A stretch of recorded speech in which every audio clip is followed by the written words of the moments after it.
ভোরের আড়মোড়া ভাঙেনি তখনও।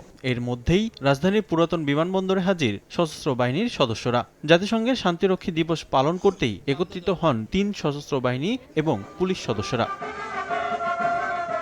দিনের শুরুতে শান্তিরক্ষীদের সম্মানে পিসকিপার রানের আয়োজন করা হয়, যা পুরাতন বিমানবন্দর থেকে শুরু করে প্রধান উপদেষ্টার কার্যালয় ঘুরে শেষ হয়। শোভাযাত্রায় সশস্ত্র বাহিনীর সদস্য ছাড়াও উপস্থিত ছিলেন বিভিন্ন ক্যান্টনমেন্ট স্কুল কলেজের শিক্ষার্থীরা।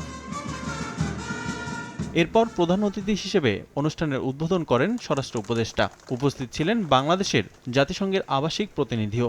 অন্তর্বর্তীকালীন সরকার শান্তিরক্ষী বাহিনীকে আরও দক্ষ করতে কাজ করছে বলে জানান স্বরাষ্ট্র উপদেষ্টা। The present interim government remains steadfast in its support for UN peacekeeping operation.